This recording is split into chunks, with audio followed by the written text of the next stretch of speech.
Krishna, Hare Krishna, Krishna Krishna, Hare Hare, Hare Rama, Hare Rama, Rama Rama, Hare Hare.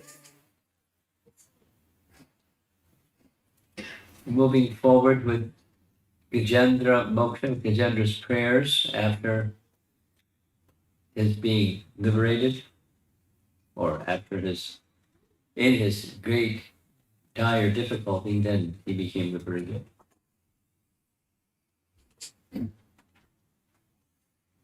I did a little research between the midday class and this evening class, and I found out a lot of things. One of the things that I found out was that the place where Gajendra was engaged with this crocodile was, I had a certain assumption, and I found out that my assumption, after substantial research, wasn't correct, or might have been correct, but probably not correct. So where he was, after he had been cursed to become an elephant from a king, was by the Trikuta mountain. And it says in the Bhagavatam, Canto 8, Chapter 2, it's by the milk ocean. So I assumed the milk ocean is the milk ocean that we always hear about. But there's no certainty. The milk ocean we always hear about is where Garbhodakshaya Vishnu resides. In Svetadvip is a white island in the midst of the milk ocean. But there's multiple milk oceans. And so I found out that there's no certainty exactly. The end of the research is there are multiple milk oceans, and there are multiple Trikutas. Tri means three, and Kuta, peaks, 3 mountain peaks. According to this chapter 2, it was the 3 peaks, one of gold, one of silver, one of iron. And some large number, I don't have some large number of miles tall. Very large number. Too large to be apparently in the earthly realm. Therefore, I had an assumption it's not in the earthly realm. But I don't know.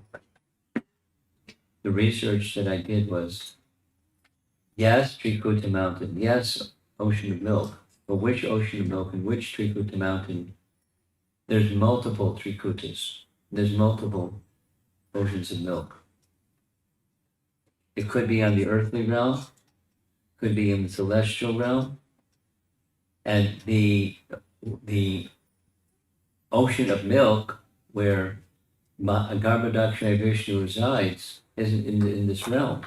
It's beyond this realm. So exactly where he was when he encountered the crocodile is not clear. That's a clarification. It's not clear. Second is I was misstating. In the midday class and yesterday's class, I stated that the battle between Gajendra and the crocodile lasted for 100 celestial years. It wasn't 100 celestial years. It was 100 years. 1,000 years. 1,000 years. And which years? Well, it doesn't say which years. Could be earthly years, if that's where Trikuta was, then the frame of reference is in the earthly realm or the Bhumandala realm. But it could be in the higher realm. And then it's 1,000 celestial years. It's a detail. It's a long time. Whether it's 1,000 years or 1,000 celestial years, it's a long time. And then another clarification from today, midday. There's more than one reference in Srimad Bhagavatam, and one of the outstanding references about duration of time is Canto 3, Chapter 11. The chapter is titled Calculation of Time by the Atom. Canto 3, you can look it up later if you like. Canto 3, Chapter 11. Calculation of Time by the Atom. So the residential place of Pitriloka is below the earthly realm in the hierarchy or the vertical dimension of the universe. Bhumandala is in the middle range. Pitriloka is in the lower range. And Svarga is above, in the vertical depiction of the universe. So in the vertical depiction of the universe, 1 year of our time is 1 day for the demigods. For the demigods, there's day and night, like for us. And their 1 day and 1 night is our 360 days. 1 year for us is 1 day for them. I was saying something different. I was saying, according to Canto 3, Chapter 11, in the realm of the Pitris, the forefathers, 1 night for them is, 1 night for them is the waxing, the waning moon, and 1 day is the waxing moon. So our 1 month is their 1 day. Relative time. It's a detail, but I want to clarify so that at least the recorded information is correct. I'm making some corrections from this one.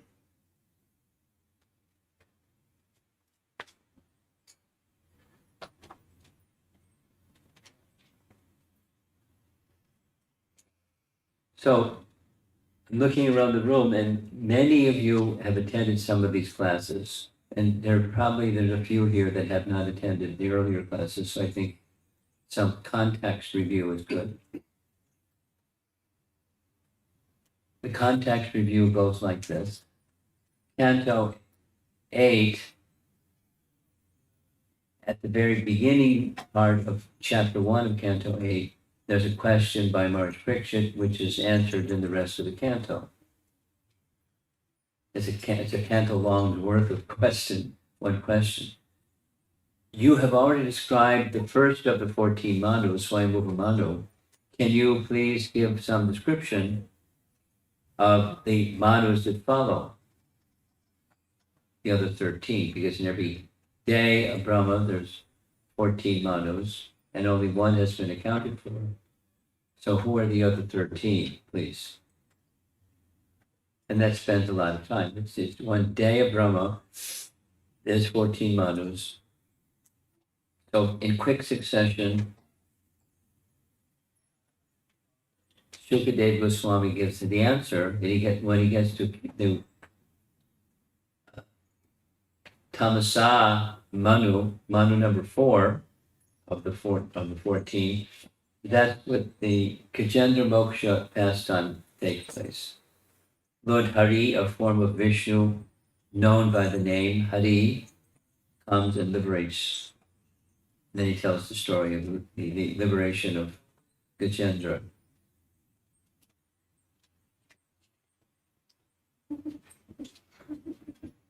The liberation of Gajendra begins with how he became Gajendra. Well, actually, how he became Gajendra comes at the end of the whole narration. But so it's not chronological. The narration is not chronological, but he was a Pandya king in the Dravida region, southernmost part of India. And Bhaktivinoda Thakur shares, it's not in the Bhagavatam, but he was in dynasty of the Pandavas. King Indradyumna. There's different Indradyumnas, but this particular one in the dynasty or the family tree lineage of the Pandavas. And he was a great Vishnu Bhakta, and he eventually became so absorbed in Vishnu Bhakti that he turned his kingdom over to his son and went to the forest to engage in fixed devotion to Vishnu. And one of the things he was doing in that fixed devotion to Vishnu was he had this mode of rata, of worship and not making a sound. And he was absorbed in meditation, kind of in trance. And when he was in trance and meditation, just so happened that in this remote forested region, Agastya Muni with his followers came. And the king, not wearing his crown and his royal attire, but he didn't greet Agastya Muni. Agastya Muni knew he was in meditation, he knew he was in trance, but he was offended. You know, you're not a king, you're not a royal family member, you don't even know how to receive a guest. You become an elephant. So it doesn't say how quickly it happened, but he became an elephant. In his next life, he became an elephant, but he was the king of elephants. And where he was residing, this much is explicitly told in chapter 2 of Canto 3, and on Trikuta mountain, in the region of the ocean of milk.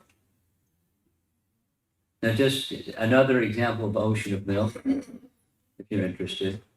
Canto 5, the cosmology section of the Bhagavatam. It describes 7 islands surrounding Mount Meru. And one of those islands, in between the islands, there's an ocean of milk. And one of those oceans of milk, the 4th ocean, is the ocean of milk. An ocean of liquor, ocean of oil, an ocean of this, an ocean of that, an ocean of salt water. So it could be there. There's a Trikuta mountain there at the base of Jambudvip. There's Mount Sumeru at the base of where Mount Sumeru comes and lands in Jambudvip. There's a mountain there named Trikuta. So wherever it was, whatever plane of realm, that's where he went.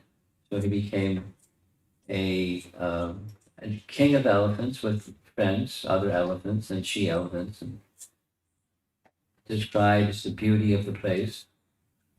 Very, very, very beautiful description.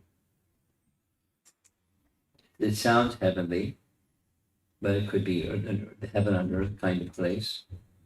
And then he became thirsty and wanted to bathe, so he found this lake that was at the base of Trikuta mountain, a lake that was created by Varuna, is described. And he took his bath and then drank some water. And as he was frolicking with the she elephants, this crocodile chomped on his leg. You're coming into my lake. He was envious. And so the elephant against the crocodile.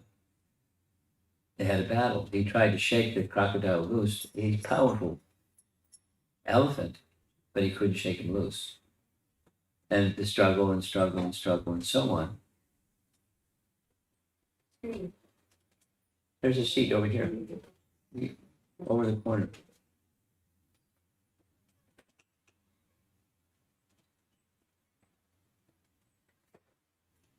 So 1,000 years, earthly years or celestial years or whatever years, a battle between the two, and he was becoming weaker, and the alligator or crocodile was still strong because he was in his element and so forth.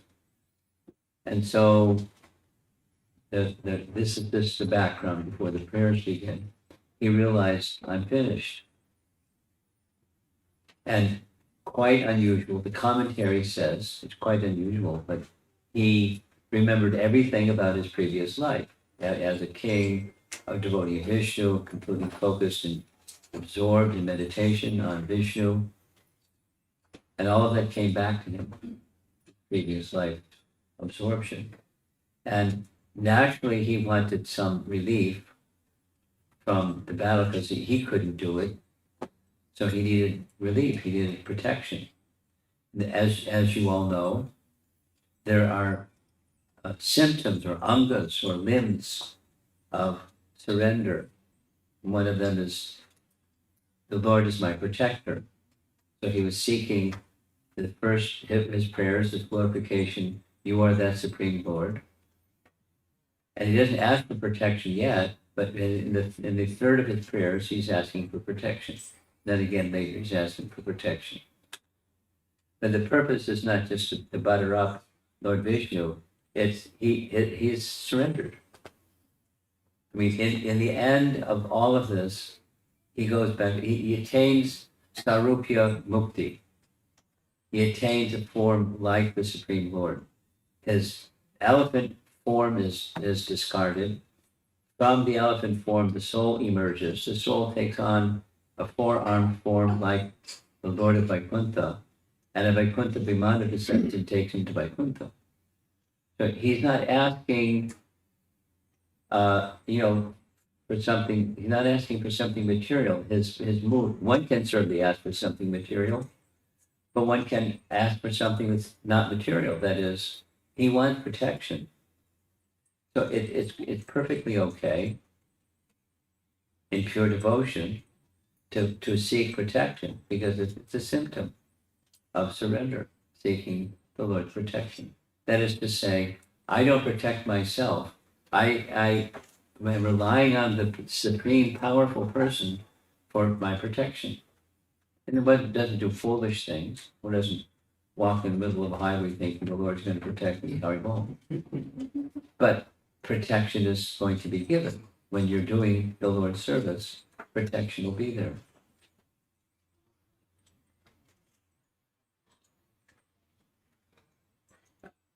I just got a letter before coming here. Someone, something. And they're, not normally a nervous type, but they got a little nervous because something. And without all the details, they're relying upon Krishna to protect them. They're going to go forward with the service that they have accepted. There's some risk involved in the service that they've accepted. Maybe, not even for certain.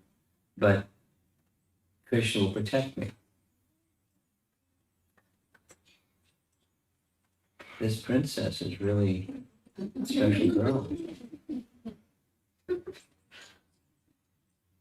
There, she said, for 3 minutes. Okay. So it's a lesson. It's a principle of protection, that not just wanting something material, but for the purpose of carrying out one's service. There she is. I go.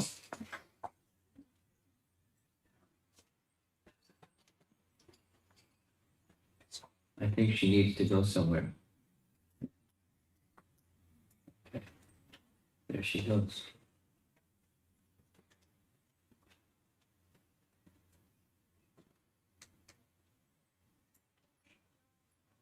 A really nice example, super nice example, is Prabhupada coming to America. Literally risking his life, being advised against it by parties in India, and he went anyways because he had some service to do. And praying before, during, and after, praying for protection, not just from harm, but that he could accomplish Mission Impossible. That was Mission Impossible. That became possible in his mood of full dependence. Just carry out the service. No, but it's not that we have to take a service that put your life at risk kind of service. Doesn't have to be that, but in Prabhupada's case it was, literally, and in multiple directions. Health being one of them, but not, his age another, and so forth and so on. But service. And one is in mood of service, depending upon the personality of Godhead for his empowerment and protection, and whatever he wants to do with us, he can do with us. So that's the mood of a surrendered devotee, and that's the mood that the king had, and that's the mood that Gajendra had.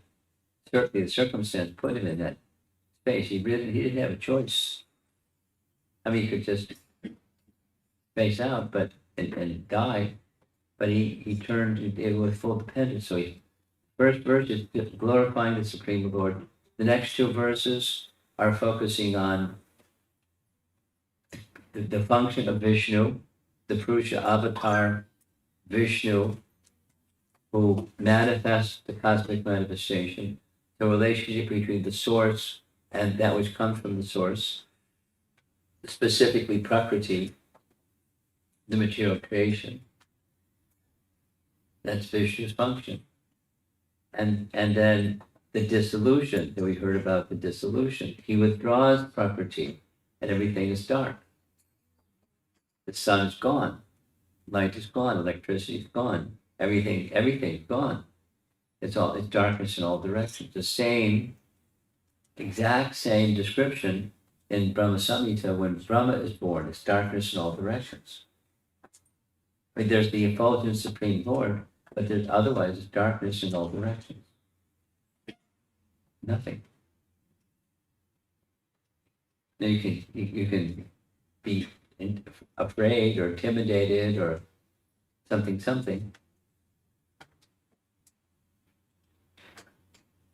So Gajendra is addressing the personality of Godhead in that way. Now, something I wanted to do in the midday session, I'm going to do now. That is, Vishwanath Chakravarti Thakur has written very short and simple and nice commentary on those two verses that we discussed. And I'm going to read just very quick, very short.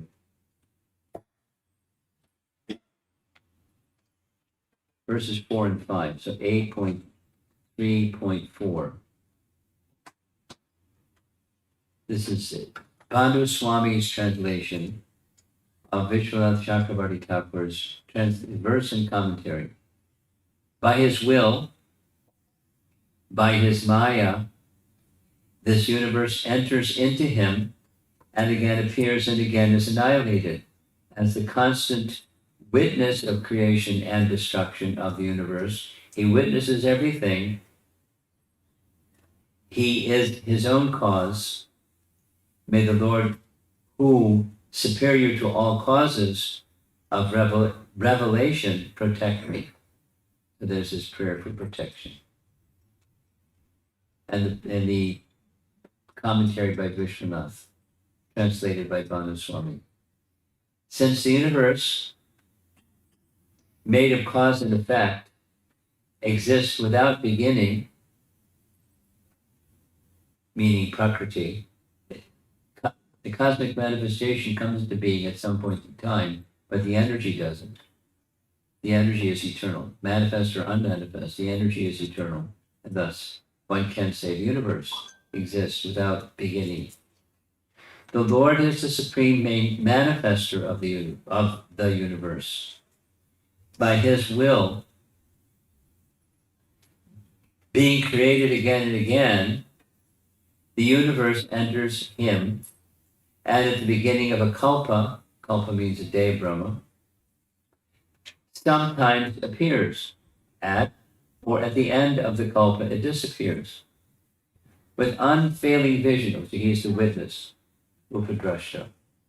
With unfailing vision, he sees the creation and destruction of the universe. He is his own cause, Atmamula. This means he is self-revealing or independent. He is superior to all those things which reveal. He's the reveal of things that reveal. He's the cause of all causes. Shruti says, this is reference from Brihad Aranyaka Upanishad. So we were saying today and yesterday, what's in these verses is found in multiple places. It's being expressed as Gajendra expresses, or as Indradumna, because there's another place of these prayers are called Indradumna Stuti, but it's Gajendra's prayers. Same. But his prayers is from scripture. Here's the Brihad Aranyaka Upanishad reference. It doesn't give a translation. Shruti says, Chakrusha, Chakshu Uta, Shrotasya Shrotram. He is the eye of the eye, the ear of the ear. He's the basis and foundation of all things. So there, and over here is the ear. And he's the ear of the ear. The prototype, you could say. That which causes ears. He's the ear of the ear. The eye of the eye. The basis and foundation of everything. Text number 5. This is to prepare us for text number 6. Translation. When in time all causes and effects and all devatas were destroyed, so everything is withdrawn, there was deep darkness, difficult to penetrate. The Lord alone remained above this darkness. He's light. Now where he is, there's no darkness. But where the creation was, it's darkness. And his commentary, very short.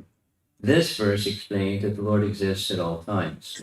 The Lord remains beyond the influence of darkness produced during the time of destruction of the universe. Shruti says, this is Svetashvatara Upanishad, Aditya Varnam Tamasa Parasat. The Lord shines like the sun beyond the darkness. So we heard Prabhupada's report midday. This is just review. You can see Prabhupada is following closely.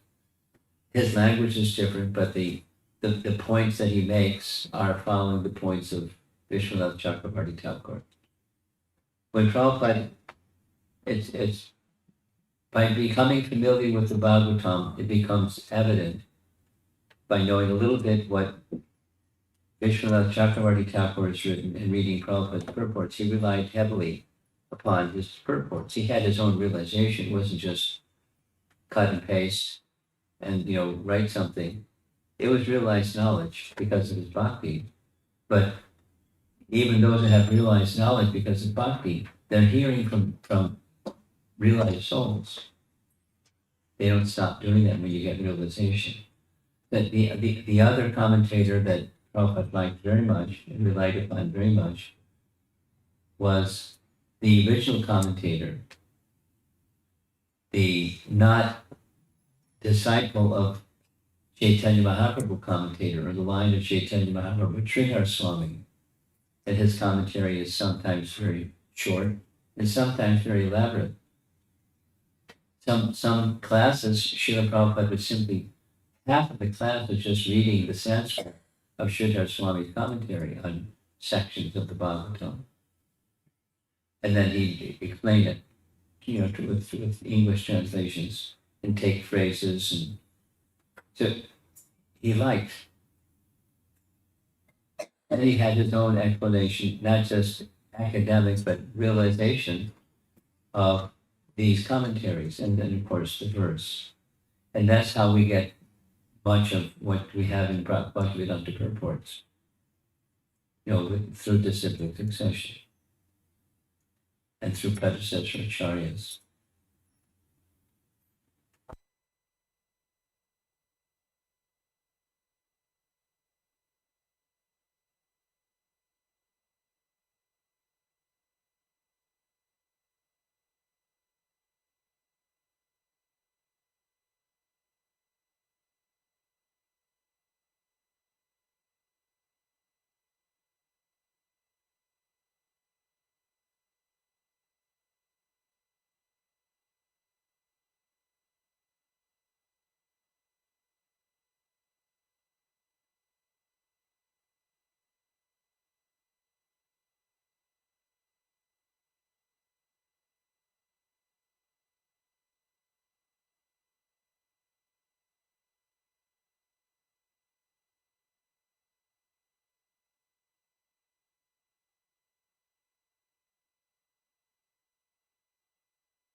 Neither the demigods and sages nor the unintelligent can understand the features of the Lord, his svarup, his form, nor can they express in words his actual position. May that personality of Godhead give me protection. It's quite personal, it's not impersonal. Apparently, Jiva Goswami is commenting on this verse and this whole section because he doesn't name the Lord Vishnu once. It may refer to, some persons say, maybe glorifying the impersonal, the featureless absolute truth. Nirvisheshvad doctrine. And here's Srila Prabhupada's purport. A similar understanding was expressed by Kunti Devi. If there's somebody who I was going to ask this as a question, if anybody, we'll come back to it. If the question is going to be, is there some part of Kunti's prayers that you can think of where she's saying what's being said here? Here's what's being said here, the next sentence. The Supreme Lord exists everywhere within and without. He even exists within the heart. Then several references. Sarvashichaha Riddhi Sannivishto, Bhagavad Gita.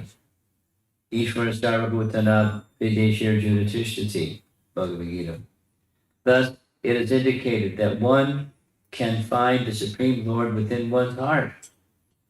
There are many, many yogis trying to find him. Then another reference from the Bhagavatam.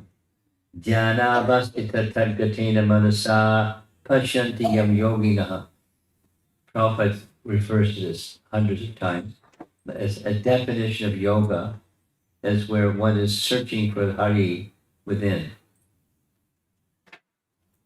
And being able, by his mind, to focus on Hari. Dhyana Vastita Tadgatena Manasa Pashyanti, seeing with spiritual vision, the Lord of the heart. Yam Yoginaha, that's by definition of yoga.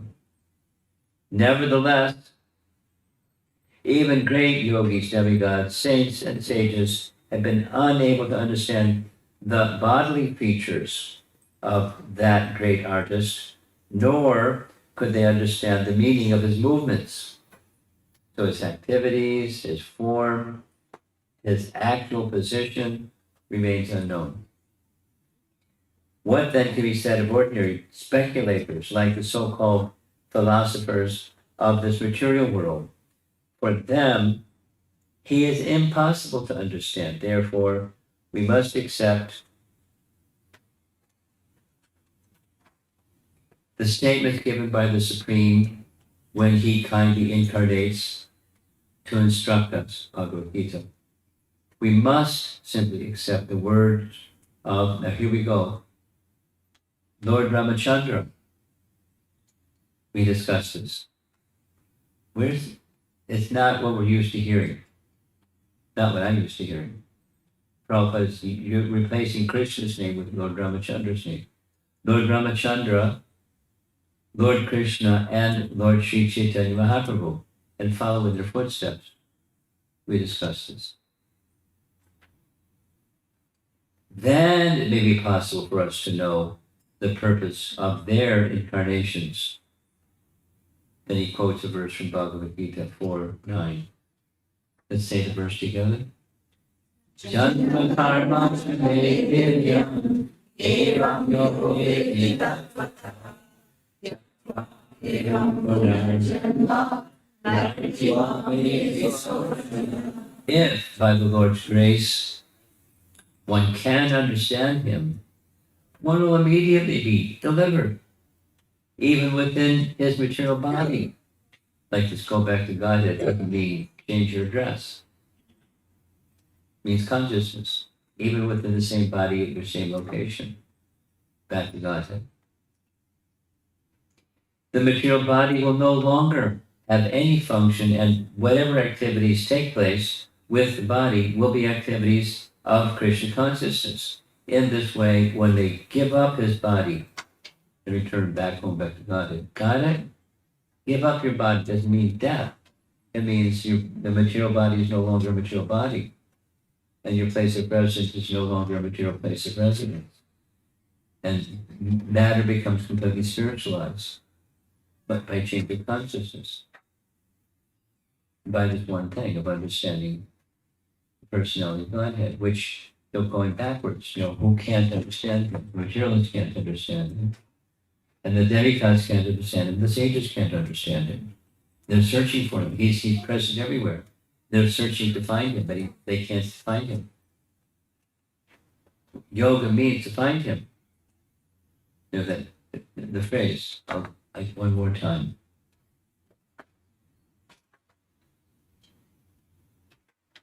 Dhyana, dhyana, meditation. Dhyana, avastita, situated in meditation. Tadgatena, towards that which is the goal. Tad, the absolute truth. He, as a pronoun. That meditation upon the absolute truth within. Manasa, mind absorbed in that proper way. Pashyanti yam yoginaha. That's just the definition of what yoga is. Meditation, the process of searching for the supreme within. That's what yoga is. That's some of the things that people think what yoga is, but that's what yoga is. And things that lead to that, that's also yoga. But one needs to know where it leads to, not just do your asanas. Anyway.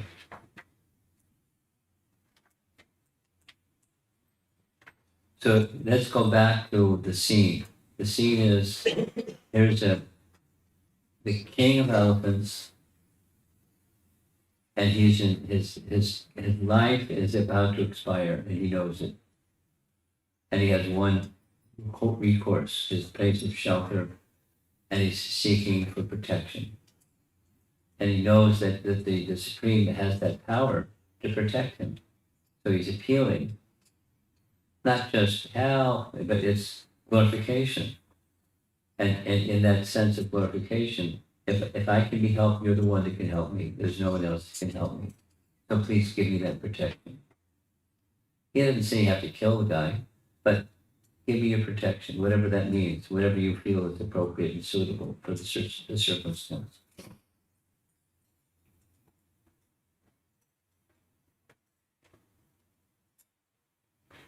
And so Lord Hari, Lord Vishnu, hears and he descends at the end of his prayers and then smiles.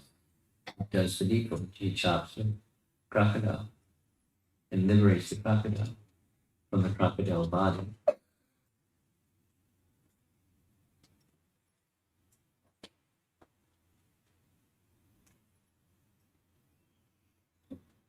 A little summary, then I'm going to end and see if there's discussion. We sometimes find ourselves in difficulty more often than we would like. We find ourselves in one or another combination. And sometimes the difficulty persists. Sometimes it subsides, and sometimes it gets more intense.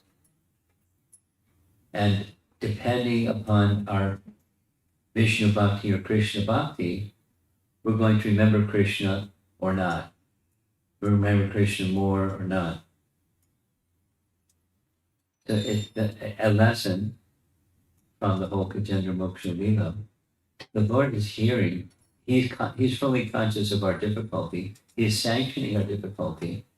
But the difficulty isn't necessarily a difficulty for punishment. Why is God doing this? Why is he something? Why is this difficulty coming to me? What did I do? I'm a good person. So, etc. Or embrace, another option is to embrace the difficulty, knowing it's purification. There's a celebrated verse, many of you know the verse, from Canto 10, chapter 14, text number 8, Tate Pampam Susani Shimano. Celebrated verse. If you're in distress, or you know someone that's going through a period of distress, refer to that verse, 10, 14, 8. And the verse in essence says, when passing through some difficulty, this is Lord Brahma praying to Krishna after he offended Krishna. He knows he's going to get spanked. He's got to get a reaction. He's not appealing to Krishna, please give me a lighter sentence. Please let me off the hook. He's saying, please, whatever you wish to do, what do you feel is appropriate to teach me a lesson so I don't do this kind of foolishness again, I accept it. So he's appealing, his appeal, Brahma's appeal to Krishna was to please acknowledge that what I did, the stealing of the calves and cow boys and the whole thing, wasn't out of malice, it was out of foolishness. And I did something foolish, so I'm going to get some reaction for my foolish choice and foolish behavior, and I accept it.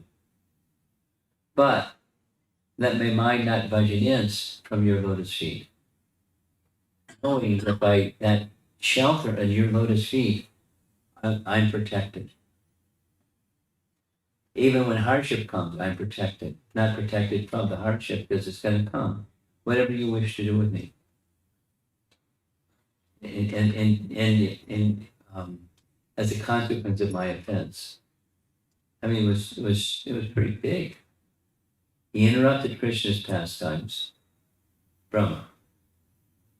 He stole the calves and cowherd boys. He stole the calves and cowherd boys, Krishna's eternal associates. It turns out, the detail, he didn't. What he stole was Maya manifestations of the calves and cowherd boys. That's a detail. But he thought, that's what he thought he did. Krishna's eternal associates, he kidnapped them. Not just one, but a whole bunch of them. He put them in a cave. He put them to sleep, he thought. Because he has some power, some Maya power. He put them to sleep. And then the essence of the whole thing was he was contesting Krishna's power against his power directly, purposely, like what's Krishna going to do? You know, in baseball language, you're out. 3 strikes, you're out. So I'm going to get a reaction. And I accept the reaction. So when misfortune comes to us, accept it. You may do something or not do something. But the misfortune, you accept there's a misfortune coming because of something back there. And it may, in Brahma's case, he knew what that something was. In our case, we may not know what that something is. That's okay. So there's something back there. And residual spinning of the blades of the fan may still keep moving even after the switch is off. So I'm going to get some continuing reaction for at least for some period of time for purification purposes. That's Krishna's plan, his intention, and I accept. But one thing, my mind will not budge an inch from his lotus feet. That's a nice lesson. And this is what Gajendra is doing. Brahma's saying it in his own way. Gajendra is doing it in his own way. He's seeking, because in Gajendra's case, he didn't make an offense to Lord Vishnu. And for that matter, he didn't make an offense to Agastya as the king in Dudumna. Because he was engaged in exclusive meditation upon the personality of Godhead Vishnu with a vow of silence. He was completely absorbed in trance. And Agastya flipped out. So Agastya is one that gets spanked in this case, that came to Jonah. He didn't do anything wrong. He's not suffering or wrong. He goes first, and he accepted the curse. He became the Elohim. But his consciousness didn't change, especially in that situation of great danger. And the Lord gave us protection. He's asking for protection, but the Lord is prepared to give us protection, in part because of the unalloyed devotion. He's not asking in a selfish way. He's asking in a service-minded way, devotional service-minded way. That's nice. One last thing. I mentioned this earlier today. Now I'm mentioning it again. There are many, many, many prayers in the Bhagavatam, like so many. It's fantastic prayers. But this is a unique set of prayers. It's an animal offering prayers. We don't get that too much in the Bhagavatam. Think about it. There's some wonderful prayers, very elevated devotees offering prayers. This is an element. Circumstantially, he's in that body. He's offering prayers. It doesn't say that he offered them in his mind. What language, what's elephant language, I don't know. But he's offering prayers. Vishnu hears. Okay, so let's see if there's some discussion with those points of clarification at the beginning. Yes. Right here in the front.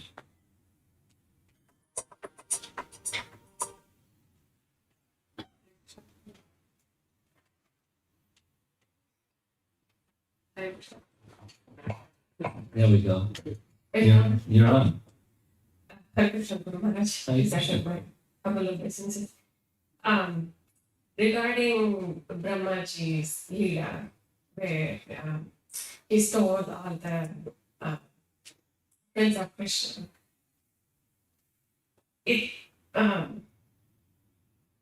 I see that he's done it on purpose, but then at the same time, the gopis also had a wish that Krishna would be. They were wishing that they could have a son as Krishna.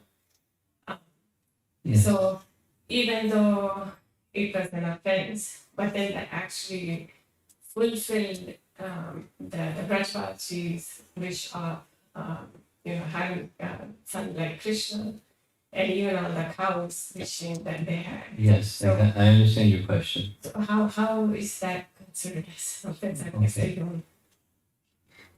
Two things. And you all understand your question? Fantastic. You're familiar with the story, that's why you understand the question. It was, in one sense, it was not an offense because it was inspired by Krishna. Krishna's in the heart of Brahma. But the offense was placing his power against Krishna's power and challenging Krishna's power. There was a purpose in the Leela. The purpose was fulfilled. Krishna's purpose was fulfilled with the Leela. But there was an offense.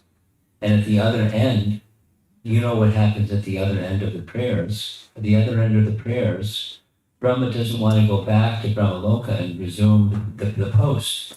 He wants to stay in Vrindavan and be with the Vrindavasis. So it's a plan so that Brahma's heart becomes purified, free from pride, and elevated to Brajabhakti.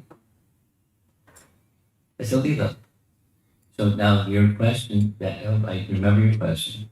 Where's the offense? Because there are other parts to all of this, like the ladies and the cows wanting Krishna as their son and Krishna as their calf. So Krishna's fulfilling their desire. And he does, very, very, very conveniently, for a whole year. So it's a Leela. And so in one sense, you could say, it seems like you're saying, because it was a Leela, there was no offense. He's just doing what Krishna wanted to do, and he played his part, Krishna played his part, the Leelas performed, and the ladies and the cows got satisfied. So, no offense, that's your point. But, there's pride, and with that pride, he did stuff that was indicative of his pride. And he had to face the consequence for that. The consequence, Krishna didn't beat him up or kill him, you know. He blew his mind. He showed him what Brahma wanted. Brahma is a Vishnu Bhakta.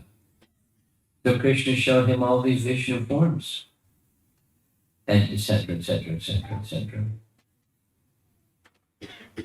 It was a kindness. So back to the question, where's the offense? His pride. And his behavior was offensive.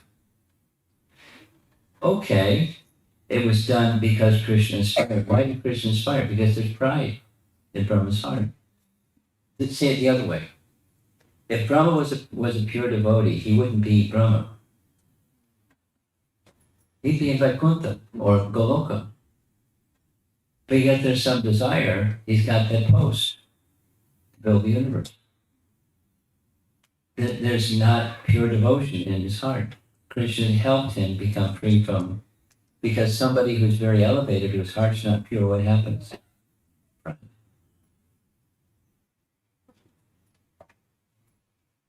Here's a math. My dear boys, are you good at math? Are you good at math? Yeah? Okay. Here's a math equation. Fruits of piety plus a heart that's impure equals, what's the math? I'll do it again.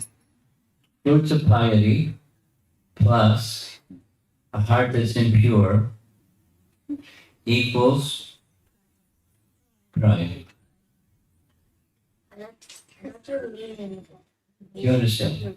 You understand? So you understand? He's superlatively pious, but not a pure devotee. Pride.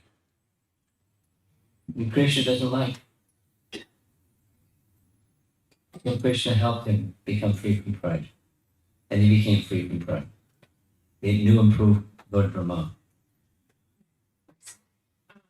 So, for us, like you're saying, whatever actions that we do, if it's, how would we know if it's inspired by Krishna or if it's like our own, or doing things using our traditions? I don't get your question. Say it again. So when, In our case, we do stuff that's less than perfect, right? yes, So, so if in Brahmaji's case it was a lila. Krishna inspired him to. but Krishna is not inspiring you to do nonsense. Okay. He's an elevated person, and you have to some degree are elevated, but less elevated than Brahma. But he's not a pure devotee, and you're not a pure devotee. You're devotees in different degrees. And Krishna may put you through some ordeal. Krishna puts all of us. Bhakti Siddhanta calls it fire of ordeal. It's in Sri Brahma Samhita. It's right from one of the verses of the Govinda prayers. Fire of ordeal. Because it's to make us heart pure. So we can complain, why me, and so forth and so on. It's purification. It's kindness. Thank you. Okay. And it's not because Krishna is inspiring us to do nonsense so that he can purify us further. He's going to purify us anyways because we're devotees. He doesn't have to inspire us to do nonsense. We're self-motivated nonsense department. Keep that in mind. Okay. Thank you. Hare Krishna Guru Maharaj. how can I maintain balance? How to? Okay. How to maintain balance? By accepting responsibilities for the actions of my own karma. At the same time, depending on Krishna's mercy. Well, it's not a balance. You do both. So where do you start? Should you start with accepting responsibility for your choices? That's a given. It's a law of nature. In spiritual or material, it's a law. So, abide by the law or don't abide by the law. It's the law. And you're obliged to be responsible for your choices. Now, depending on Krishna to make the right choices and take responsibility for the choices that are not in alignment with Krishna's desire for us, the pure devotion desire, and take responsibility for that. And not whine and complain when some reaction comes, some culpability for their not making the right choices. So it's not balance, it's responsible life in your relationship with the Supreme. So in your relationship with others also, I take responsibility.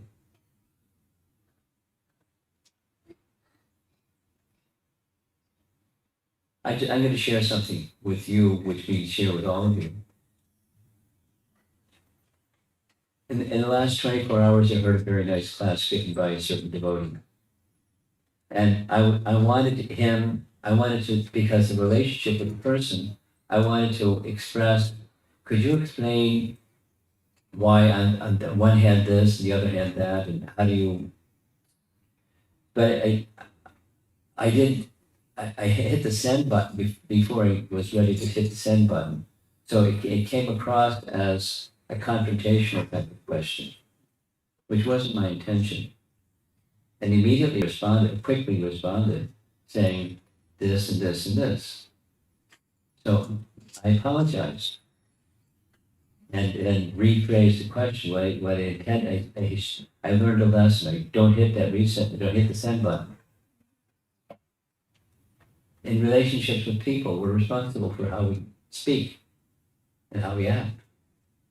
So I requested forgiveness, explained the circumstance, and rephrased the question the way that it could have, should have been phrased. And then, Krishna helped me learn a lesson to not hit the send button, unless it's carefully considered before I hit the send button. And sometimes, anyway, so I'm responsible for my actions, my choices. And hopefully knowing the other devotee, you'll say, oh, there was no offense, I didn't take it that way, something. But we're responsible. To be responsible, that's all. It's not balance, it's just being responsible. Behind you. No, over this way. Hare Krishna Maharaj. I have a few clarification questions. And because we're Vaishnavas, I feel like this is really important for me to understand. You mentioned that the Purusha avatars are not in the spiritual world this morning. Yes, that's correct. So are they not eternal, Guru Maharaj? Of course they're eternal. Virat Rupa, because the Virat Rupa is also not in the spiritual world, the material kind of. So, let me ask you, is Krishna eternal? Does Krishna appear in this world? Ramachandra, is he eternal? Yeah, but Guru Maharaj, the way I understood is that Ramachandra has His abode.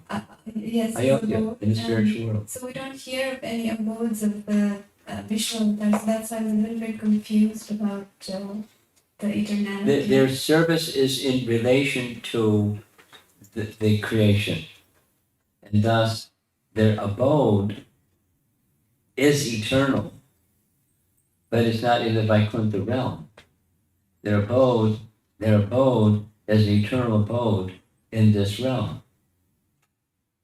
Just like there's Ayodhya in the Haridham, in the Vaikuntha realm, and there's the Ayodhya in the mature realm. And they're both fully spiritual.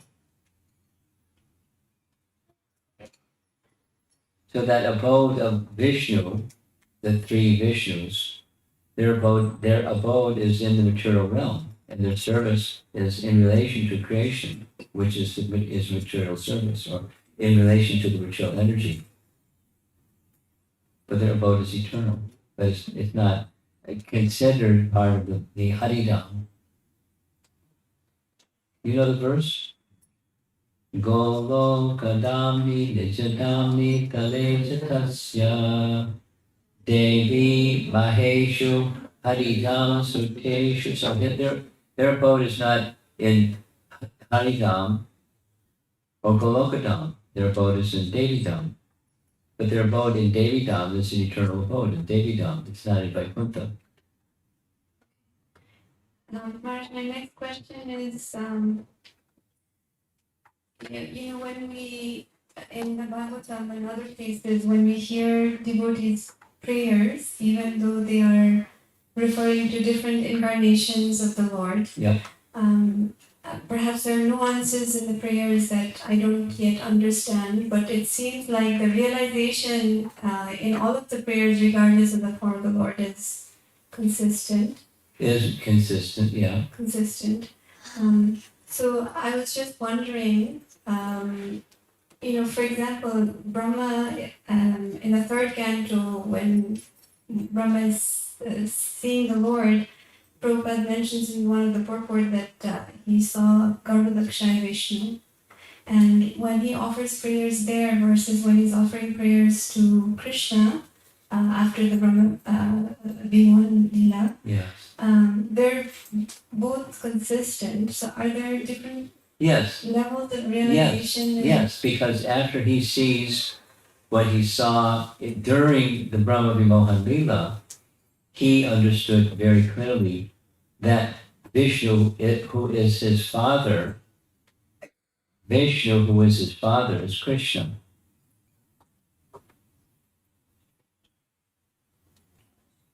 If you send me a little text message as a reminder, I'll send you a very elaborate description of this particular point that you're asking, that's elaborated upon in Chaitanya Charitamrita,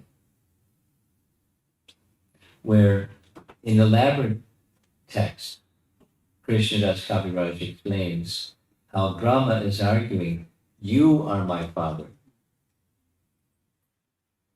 And now we give you the reasons why I say you are my father. This because he's the father of his father. He's the source of his father.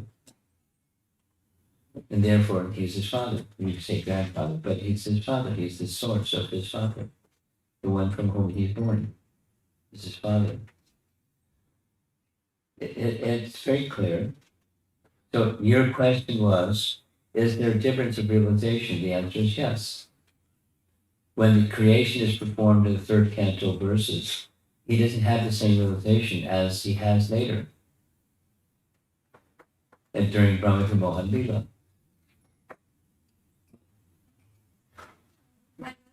My last question, Guru Maharaj, is are there different forms? I'm not sure what Hari refers to. Hari. One who takes Hari. away and one who gives. I have heard instances where Hari is being referred to as Paramatma and other instances as well. The nomenclature, one name can mean many things. You know Sanskrit well enough. One name can have multiple implications and meanings. And it's perfectly okay. And know what lens you look at that word through, the lens that you look at that word through, you can emphasize this, or you can emphasize that, or emphasize the other. The common etymological meaning of Hari is one who takes away. He takes away impurity and he gives purity or awakens purity. That's what Hari does. That's a direct meaning, and then there's secondary, tertiary, and other meanings that are also valid meanings. But the primary meaning is that one. Does that help you?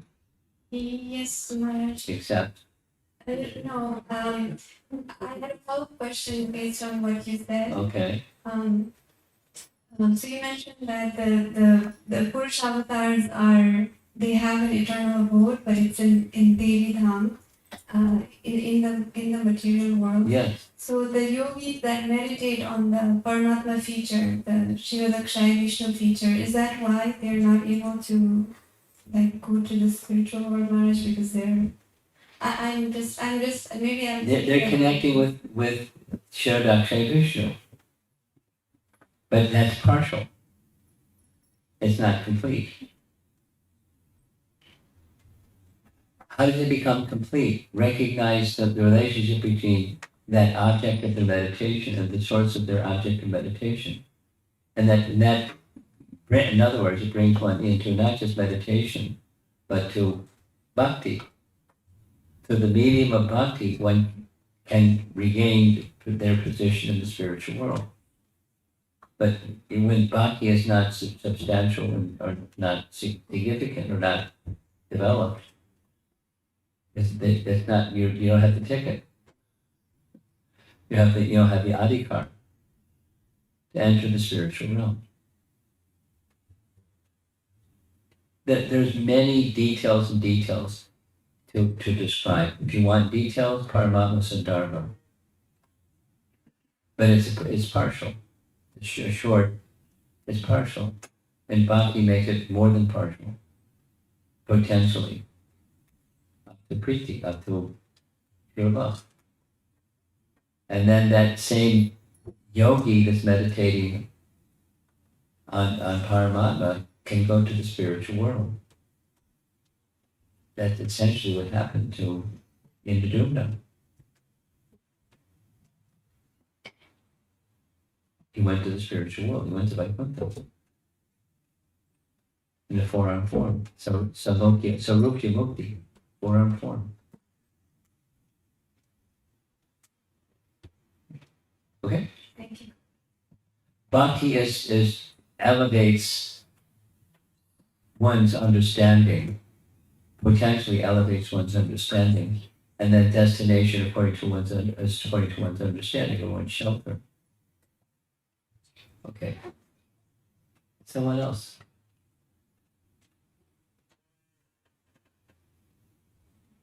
You got a question? No. He has a question.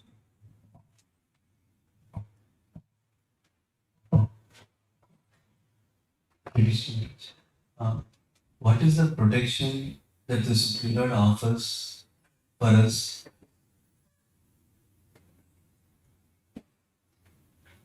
Protection from ourselves.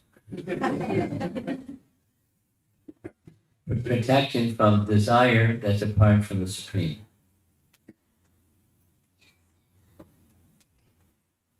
And he preserves as well as protects. He preserves that which is in relation to the Supreme and protects us from that which is apart from the Supreme. No, he's not twisting our arm. He does corresponding to our request or exercise of free will, our seeking his protection. Yeah. You have something more? Yeah. Thank you, Lord. So,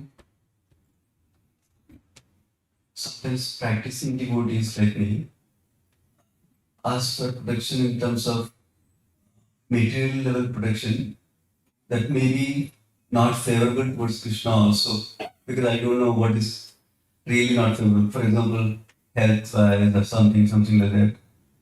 What's the example? Example is What's the example?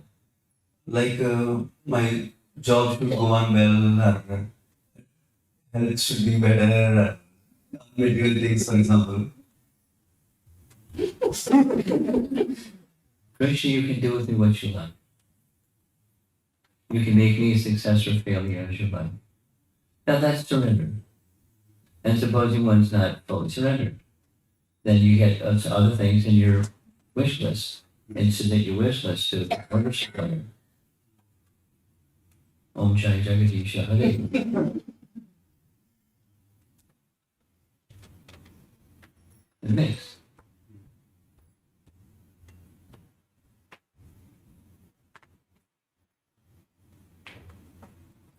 I like the way Bhakti Chaitanya Maharaj says.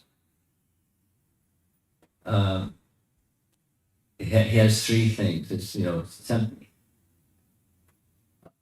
a house by the sea, a color TV, Om Jai Jagadisha Hare.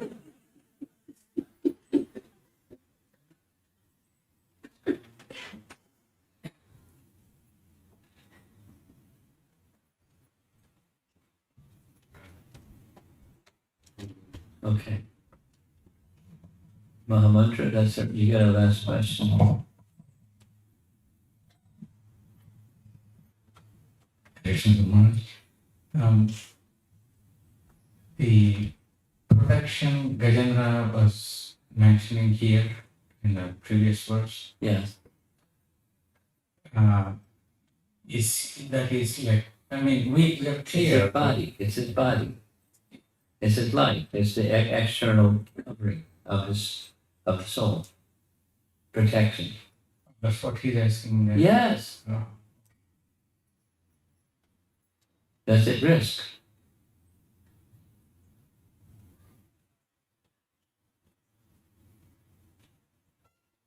And the Lord gives that to him. He gives him more than that. That's Hari. Yeah. He takes away and he gives. That's Prabhupada's expression. He has thousands of hands and you're holding on to something that's unwholesome. He'll take it from you. But with the same 1,000 hands, he'll give you more than you can handle. That's how he takes away and he gives. He gives himself. Hari. Principle meaning. Okay, Srila Prabhupada ki jai. Prabhupada Swami Maharaj ki jai.